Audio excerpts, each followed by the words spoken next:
Average, average के concept पता है ना? 3 एप्लीकेशंस बताया था मैंने आपको। अब सवालों को देखते हैं। 3 लड़के पीटीआर का औसत वजन 54 किलोग्राम। पी टी और आर, इनका एवरेज कितना है? 54 है। ठीक है।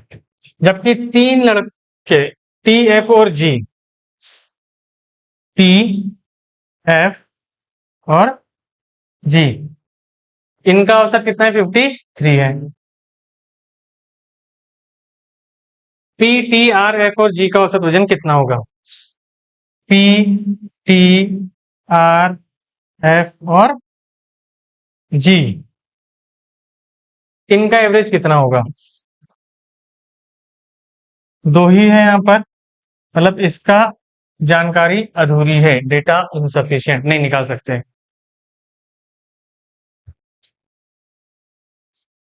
ये डबल बार आ रहा है इसमें, है ना? तो उसको आप नहीं हटा सकते ना कि यहाँ से कितना, आप टी की वैल्यू यहाँ से नहीं निकाल सकते।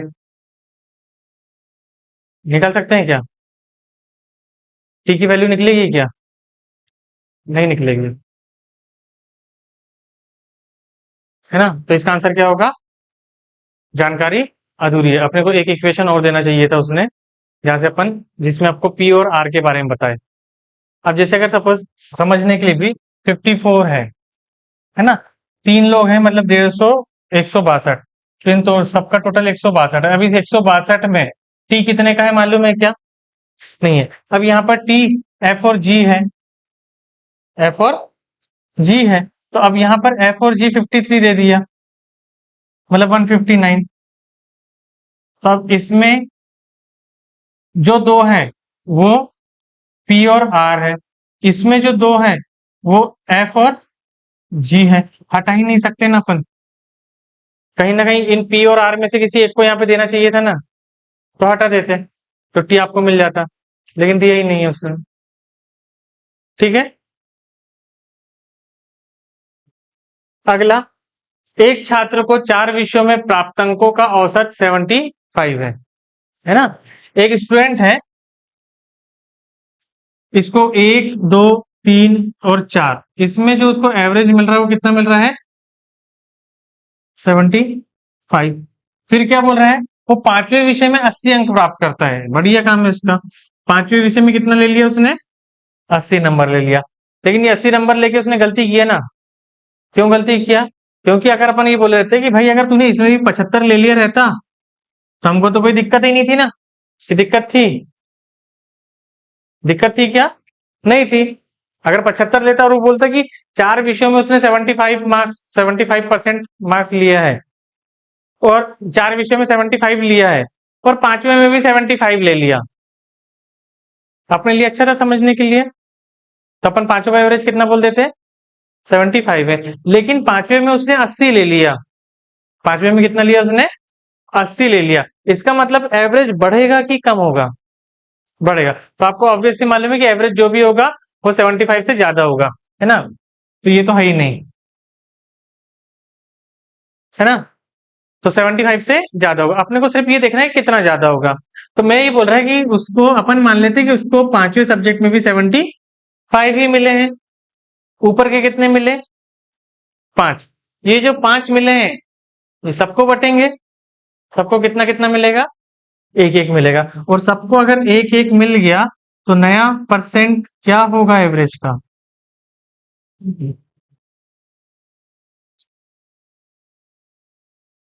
समझ पा रहे हैं अभी? इसकी पहले की क्लासों में मैंने आपको इसको थोड़ा सा आराम से अच्छे से समझाया हुआ हूँ ये चीजें, कि कोई भी चीज अगर मान लो कि एक्स्ट्रा आ रही है तो पूरे ग्रुप में बटेगी। ठीक है। देखो, सवाल को पहले समझो क्योंकि ये टाइप थोड़ा सा अलग है। किसी कक्षा में कुछ विद्यार्थियों के औसत अंक 10 हैं। अब एक क्लास है, इस क्लास में कुछ स्टूडेंट हैं, है ना? तो वो बोल रहे हैं कि कुछ स्टूडेंट कितने, कुछ स्टूडेंट का जो एवरेज है वो 10 है। कुछ स्टूडेंट का एवरेज कितना है? 10 है। और बाकी 10 स्टूडेंट, मतलब यहां पर ये बाकी 10 स्टूडेंट हैं, इन 10 स्टूडेंट के जो औसत अंक है वो 20 है नहीं है। अब बोल रहे हैं कि कक्षा का कुल औसत अंक 15 है, मतलब ये 15। अगर आपके पास, अब एक कॉन्सेप्ट याद रखना, यदि आपके पास एक ग्रुप का एवरेज, दूसरे ग्रुप का एवरेज और पूरे ग्रुप का एवरेज, 3 एवरेज की बात किया मैंने, एक ग्रुप का एवरेज, दूसरे ग्रुप का एवरेज और पूरे ग्रुप का एवरेज ये दिया है, तो इससे अपन क्या कर सकते हैं, स्टूडेंट का रेशियो निकाल सकते हैं।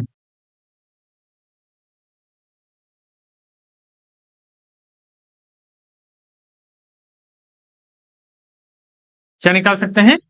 स्टूडेंट्स का रेशियो, है ना। एक एलिगेशन मेथड होती है। क्या होती है?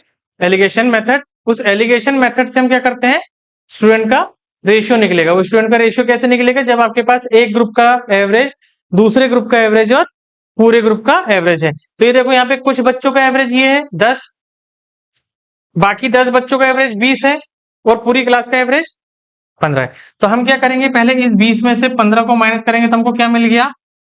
5। फिर इस 15 में से एक बार अगर आपने ऊपर से माइनस किए हो तो दूसरी बार नीचे से माइनस करोगे तो कितना आएगा? 5। रेशियो क्या हो गया? 1:1। ये जो रेशियो है, ये रेशियो है स्टूडेंट की संख्या का।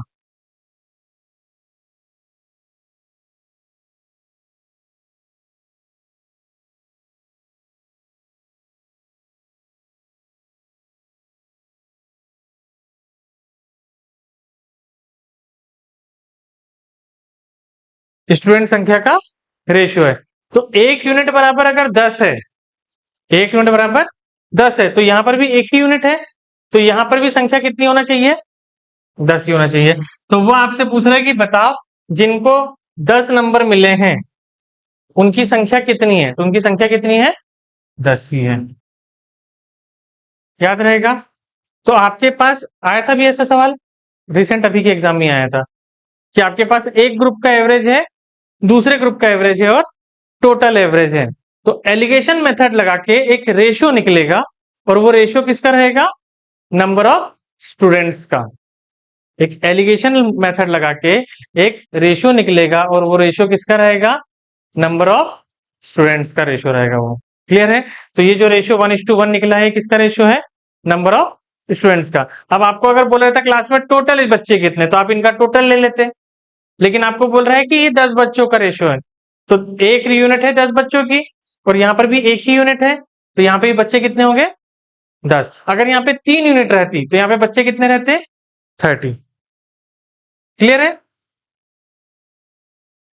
अगला सवाल देखो, किसी परीक्षा में छात्रों द्वारा प्राप्त अंकों का औसत 50 है। बाद में पता चला कि 100 छात्रों जिनका औसत अंक 60 था, गलती से 90 लिखा गया। ठीक है। अतः छात्रों का नया औसत 45 रह जाता है। तो बताइए कि परीक्षा में कुल कितने छात्रों ने भाग लिए? ठीक है। In an exam the average marks of students was 50। Later it was found that for 100 students whose average marks were 60, the marks were mistakenly recorded as 90. After correction, the new average became 45. How many students appeared in the exam? है sir घुमाने वाले सवाल? नहीं है, है ना। क्या equation बनाओगे? बताओ। है ना, लेकिन समझ सकते हैं सवाल को। कैसे समझ सकते हैं? मैं ये बोल रहा कि किसी परीक्षा में छात्रों द्वारा प्राप्त अंकों का औसत 50 था, बोले चलो ठीक है, एवरेज उसका कितना था? 50 एवरेज था।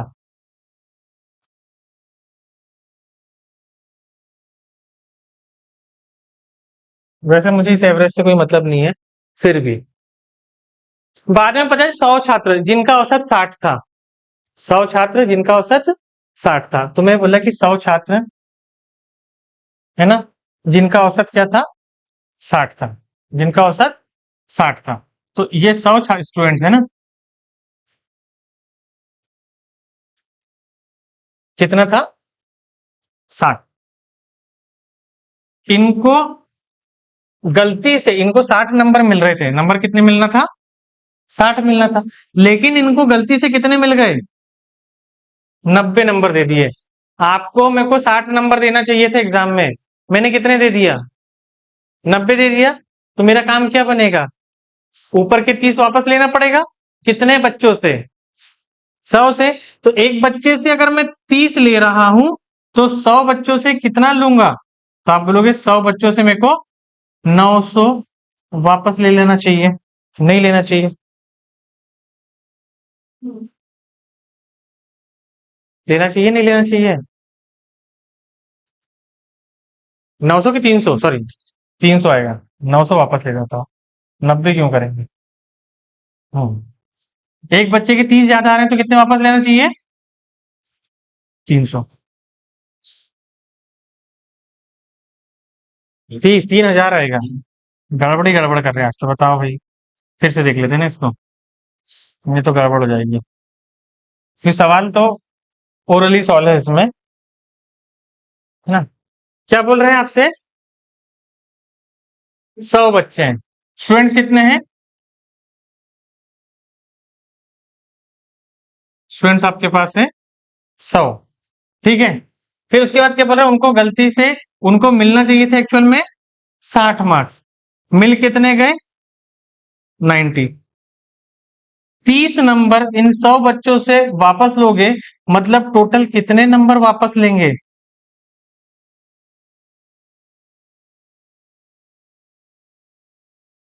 कितने नंबर वापस लेंगे? 3000 नंबर वापस लेना है कि नहीं लेना है?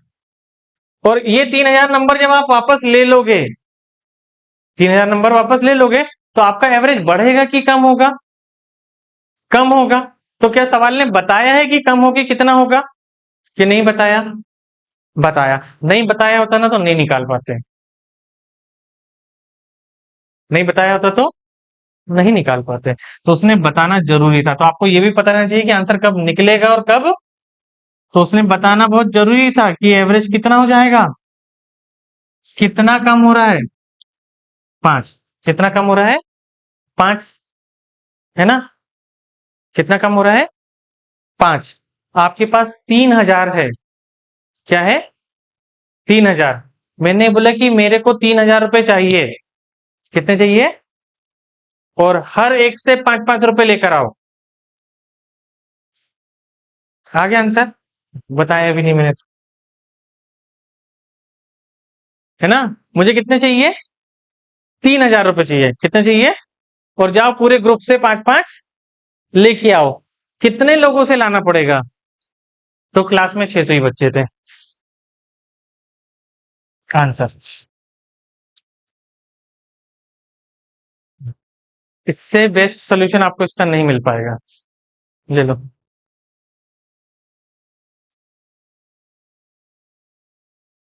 है? आना चाहिए ऐसा क्वेश्चन एग्जाम में? नहीं आना चाहिए। ऐसे ही क्वेश्चन एग्जाम में आएंगे।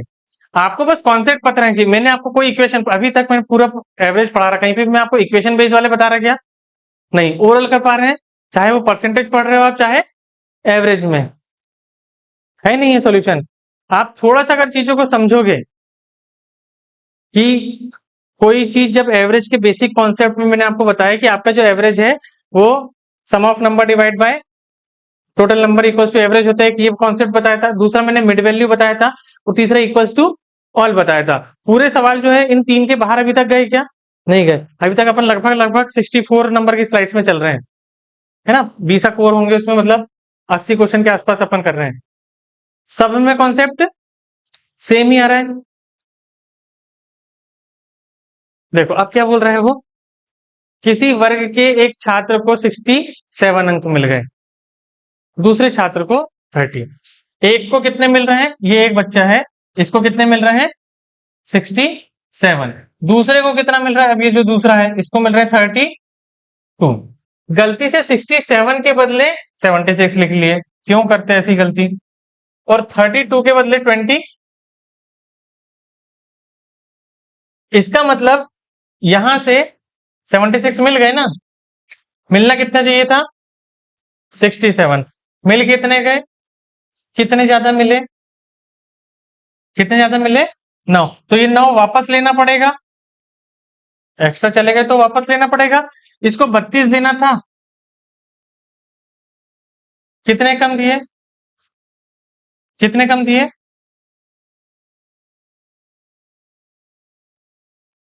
32, 32 मिलना चाहिए था, 23 ही मिले हैं। कितने, 9 ही आएंगे ना, तो इसको 9 कम मिले तो 9 दे दोगे।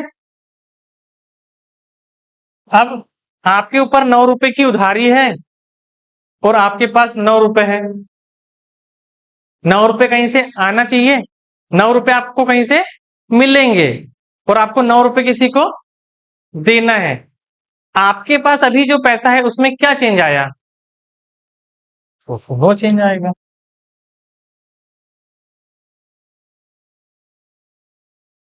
क्लियर। अगर नहीं आया रहता तो फिर आप इसमें डिफरेंस देखते, प्लस होता तो बढ़ता, है ना, प्लस होता तो बढ़ता और कम होता, लेकिन जीरो आ रहा है ना। क्लियर है। गणित में 5 विद्यार्थियों का औसत प्राप्त अंक 50 पाया गया। ठीक है, 5 स्टूडेंट थे, 1 2 3 4 5, इनका जो एवरेज था वो कितना था, 50। बाद में पता चला कि एक विद्यार्थी को 48 के बदले 84 मिल गए, ये फिर गड़बड़ कर दिए। अब इसको 48 मिलना चाहिए था, मिलना कितना चाहिए था, 48, लेकिन लिख कितना दिए, 84, मतलब कहीं ना कहीं 36 मार्क्स इसमें ज्यादा रहे होंगे कि नहीं रहे होंगे, बताओ। तो एवरेज बढ़ेगा कि कम होगा, ऑप्शन कम ही वाले हैं तो कम ही वाले ही है, अब तो वो दिमाग लगाने की जरूरत ही नहीं है। एवरेज क्या होगा, कम होगा, लेकिन कितना, तो ये जो 36 है, नुकसान होगा तो एक को होगा कि सबको होगा, सबको होगा। तो ये 36 का नुकसान जो भरना पड़ेगा वो पूरे 5 लोग को भरना पड़ेगा। तो 5 7 35, 5 दूनी, मतलब इस 50 में से 7.2 माइनस कर दोगे तो 42.8 कहीं ऑप्शन में दिख रहा है, तो आपका 42.8 ही आपका आंसर है।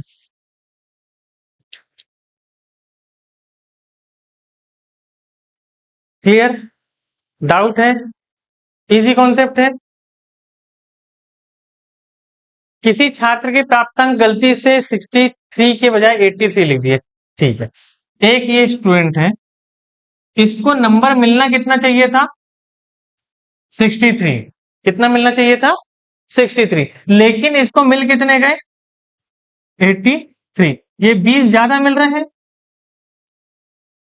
है ना।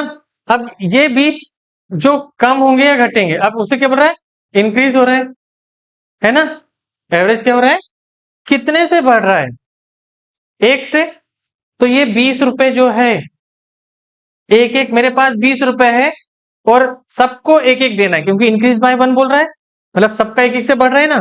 मेरे पास 20 रुपए है और सबको कितने कितने रुपए देना है, एक एक रुपए। कितने लोगों को दे सकता हूं, 20।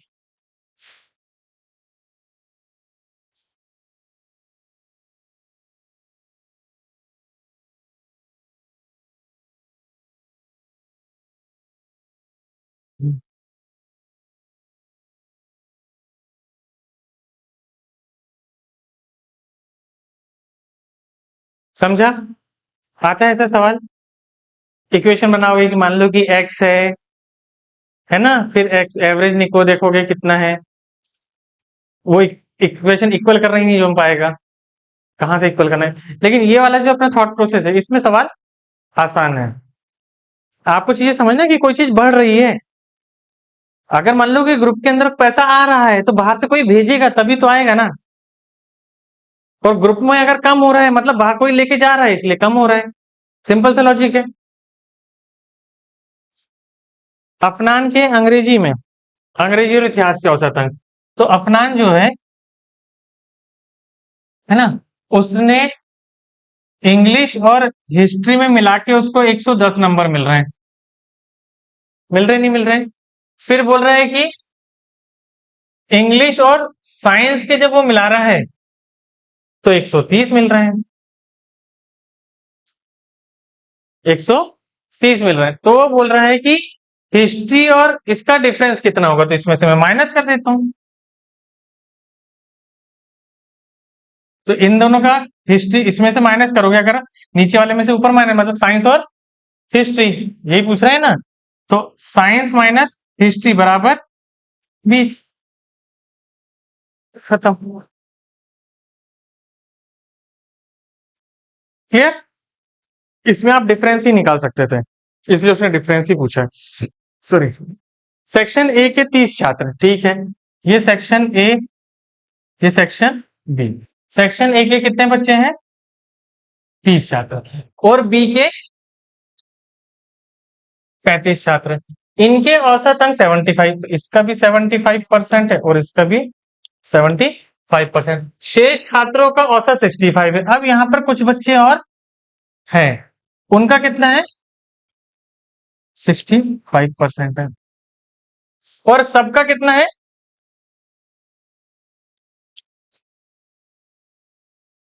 70। सबका कितना है? 74। तो कुल कितने छात्र हैं? कुल कितने छात्र हैं, है ना। अब क्या हो रहा है, यहां से 5 कम हो रहा है, यहां से भी 5 कम हो रहा है। हो रहा नहीं हो रहा है? कितने लोगों से? है ना। इसको आप ऐसे देख सकते हो, यहां पर टोटल तो आपको दिया नहीं है, टोटल बच्चे दिए हैं क्या? आपसे वही पूछा कि टोटल कितना होगा, यही पूछ रहा है ना। आपसे बोल रहा है कि सेक्शन ए के 30 छात्र हैं, तो 30 छात्रों का कितना है? 75। कम हो रहे हैं ना, लेकिन अगर आप ये बोलोगे कि 65 का ही 70 है, 75 है, तो कोई दिक्कत है क्या? बोल सकते नहीं बोल सकते हो? तो आप इसको ऐसा भी तो बोल सकते हो कि सर ये 65 जो बच्चे हैं, इनका कितना है? 75 है। और यहां पर कितने बच्चे हैं वो मुझे नहीं मालूम, लेकिन उनको 65 है। और ओवरऑल जो है वो एलिगेशन लगा देंगे, इसमें से माइनस करोगे तो 5, इसमें से माइनस करोगे तो, ठीक है, कोई दिक्कत नहीं है। 5 की वैल्यू 65 है, तो ये 5 की वैल्यू कितनी होगी? ये 5 की वैल्यू अगर 65 है, तो ये 5 की वैल्यू कितनी होगी? 65। तो बच्चे टोटल कितने हो गए?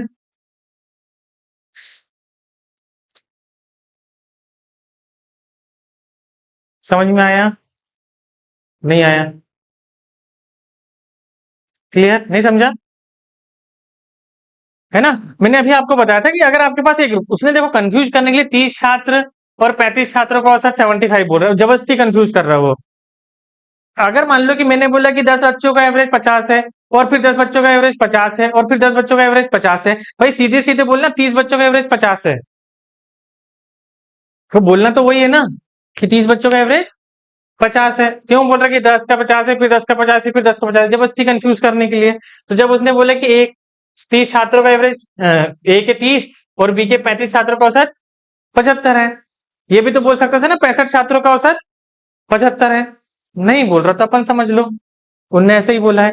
तो 65 छात्रों का औसत 75 है, बाकी के जो छात्र हैं उनका 65 है, ओवरऑल 70 है। एलिगेशन मेथड लगाएंगे तो एक रेशियो मिलेगा, वो रेशियो किस चीज का मिलेगा? नंबर ऑफ स्टूडेंट्स का। 5 की वैल्यू 65 है, तो ये 5 की भी कितनी होती है? 65। तो आपके पास आंसर हो जाता है 130। कोई दिक्कत है इसमें अभी? क्लियर पूरा? ए बी सी का औसत वजन 84 है। तो अपने पास 3 लोग हैं, ए प्लस बी प्लस सी। इनका एवरेज कितना है? 84 एवरेज है। तो इसका टोटल कितना हो जाएगा? 8 के 24 240, 4 के 12 252 होगा, टोटल नहीं होगा? हो जाएगा। डी को मिला लेने से चारों, डी को मिलाने से चारों का औसत कितना हो जाता है? 80। तो अगर मान लो कि मैं यहां पर A plus B plus C plus D को भी मिला लू, तो एवरेज कितना हो जा रहा है? 80। तो 800 कितना हो गया? मतलब 320, 48 और 20 78, कितना होता है 68, 68। तो यहां से मेरे को पता चल रहा है कि भाई एबीसी तो ये है, एबीसीडी 320 है, तो जो डी आया होगा वो 68 का नहीं होना चाहिए क्या? मिल सकता ना यहां से, नहीं मिल सकता? बताओ। ए बी सी तीनों मिलाकर 252 वेट लेकर खड़े हुए हैं, डी के आ जाने के बाद वेट हो जाता है 320। डी के आने के बाद वेट कितना हो जाता है 320, तो इसका मतलब डी ने कितना लाया 68, लाया नहीं लाया, है ना? ये यहां से मैं बता रहा हूं, आप उसको दूसरे तरीके से भी देख सकते थे। कैसे? इतना तो आगे ना, इतने सवाल को मैं थोड़ा सा अलग मेथड से और समझाऊं।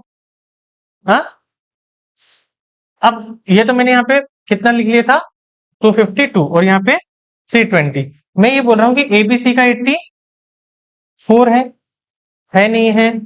अब उसके बाद एबीसीडी का 80 है, कितना कम हो रहा है 4, कितने लोगों से 4 लोगों से, तो मतलब 16 कम होगा। तो पहले जो भी एवरेज था इससे 16 कम कर सकते हो आप।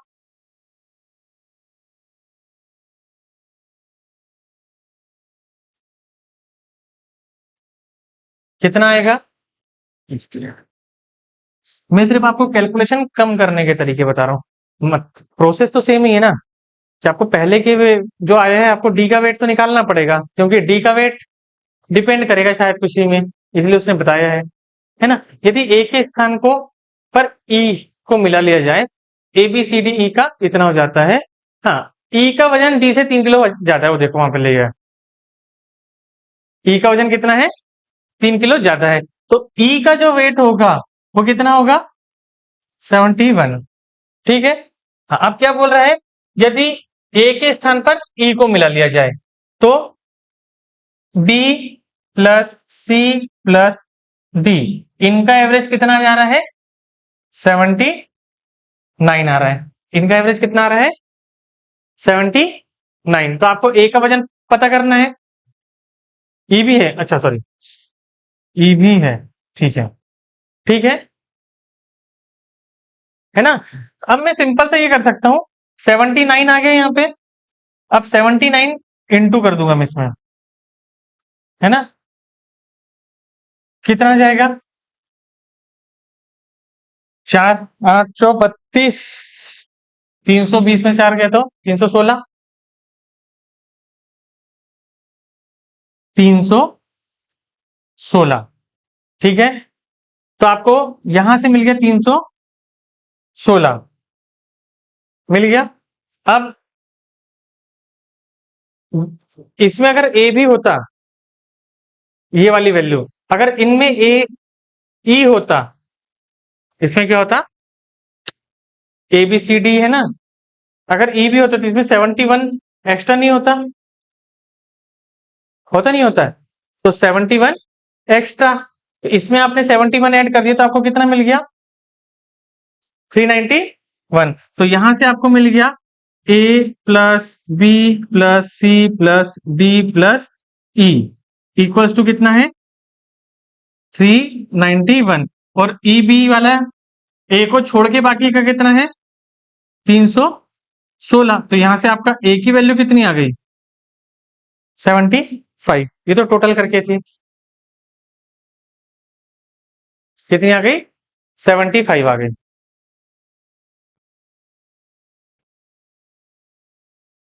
एक और देखो, 3 व्यक्तियों पी क्यू आर की औसत उम्र 52 है, यदि एक चौथा व्यक्ति एस उनके समूह में शामिल हो जाता है तो औसत 4 वर्ष कम हो जाता है। यदि टी जिसकी उम्र एस से 8 वर्ष कम है, पी को प्रतिस्थापित करता है, मतलब इंटरचेंज होते हैं वो, तो क्यू आर एस और टी का औसत पुनः 4 वर्ष कम हो जाती है, तो पी की उम्र कितनी है? इसको ऐसे ही बनाना पड़ेगा अपने को। कैसे करेंगे, पी क्यू आर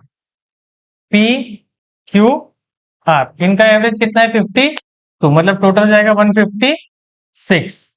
चौथा व्यक्ति एस उनके समूह में शामिल हो जाता है तो औसत 4 वर्ष कम हो जाता है, तो पी क्यू आर और एस भी आ गया, एवरेज 4 वर्ष क्या हो गया मतलब 48 हो गया, तो 48 इंटू 4 करोगे आप तो कितना होगा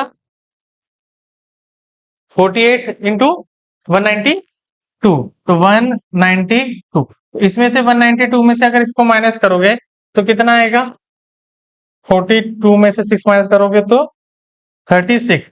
तो एस की जो वैल्यू आई है, एस कितने साल का है 36 का, यहां से एस तो निकाल लिए।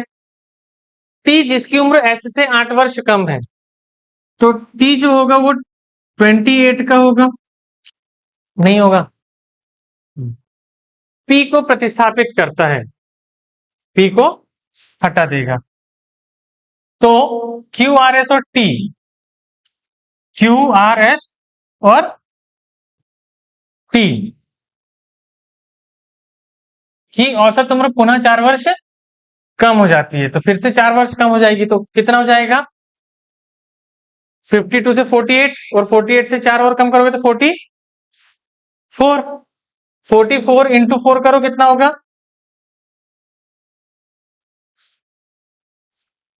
176। ठीक है, तो अब ये 176 किस किस की है, क्यू आर एस और टी की कितनी है 176। अब अगर मान लो कि P Q R S, P Q R S, इसमें मैं अगर टी की टी की जो एज है वो ऐड कर दूं, मतलब कितना 28,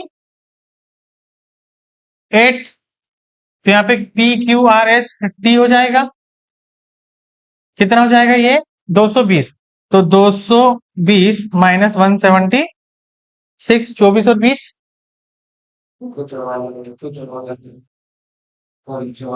44।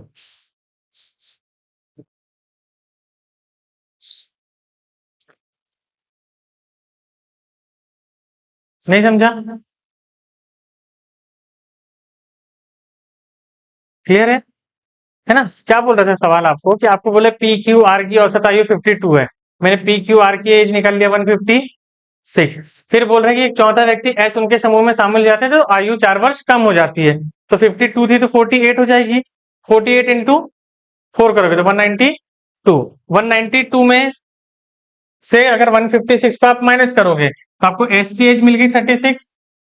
टी जो है इससे 8 साल छोटा है, मतलब टी की एज मिल गई 28, मतलब आपके पास एस की भी एज है और टी की भी एज है। फिर बोल रहा है कि पी को बदलने के बाद क्यू आर एस टी की औसत आयु और 4 कम हो जाती है, मतलब 44। तो 44 इंटू 4 करोगे तो 176। तो क्यू आर एस टी की जो एज है वो 176 है, और यहाँ पे पी क्यू आर एस की 192 है। इसमें मैं अगर 28 दे दूं तो मेरे को पी क्यू आर एस और टी की एज मिल जाएगी। तो पी क्यू आर एस और टी की जो एज है वो मिला के कितनी आ रही है, पी क्यू आर एस और टी की एज आ रही है 220, और इसमें से आ रही है क्यू आर एस और टी की एज आ रही है 176। इसमें से अगर मैं इसको माइनस कर दूं तो क्या मुझे यहाँ पे पी नहीं मिलेगा, और पी की एज कितनी है 44 है। ठीक है, ए बी सी का औसत वजन इतना है, ए बी का 40 है, बी और सी का इतना है, तो बी का वजन कितना होगा, ये तो आसान है, बता सकते हैं। ए बी सी का 45 है, मतलब ए बी सी ये मिलाकर 135 है। ए और बी, ए प्लस बी मिला के कितना है 40, मतलब 120 है। तो 15 कौन हो गया, सी हो गया। बी और सी का औसत वजन 42 है, बी प्लस सी 43 है, मतलब 86 हो गया। बी का वजन बताना है आपको, किसका बताना है 43 है ना, बी और सी का एवरेज 43 है ना, तो टोटल 46 होगा ना, 86 आएगा ना। 43 का डबल, दो ही लोग है ना, एक का एवरेज अगर 43 है तो दो का कितना होगा, टोटल तो निकालना पड़ेगा ना, टोटल इतना आ गया। अब आपसे क्या पूछ रहा है, इसमें से सी 15 माइनस कर दोगे तो ए और बी कितना है, अच्छा दो ही लोग हैं क्या, सॉरी सॉरी 3 लोग लिखना था, मैं फिर से देख लेता हूँ, मैं 3 लोगों के हिसाब कर दिया था। ए बी और सी का औसत वजन ए प्लस बी प्लस सी, इसका एवरेज कितना है 45, मतलब 135।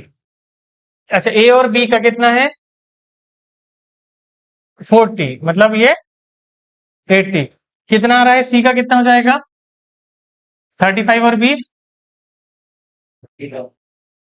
तो सी का वजन तो 55 है। ए और बी यहां से अपने को मिल गए। ठीक है, फिर क्या बोल रहे हैं, बी और सी का 43 है, तो बी और सी 43, मतलब बी प्लस सी बराबर 86। अब 86 में से सी को माइनस कर दूं मैं 31, तो पूछा किसका है अपने को, बी का। 31 आपका आंसर हो गया। क्लियर है। 5 वर्ष पहले पी तथा क्यू की औसत आयु 15 वर्ष थी, है ना। इसको कल देख लें, चलेगा। थोड़े बहुत क्वेश्चन है, कल खत्म कर देंगे इसको।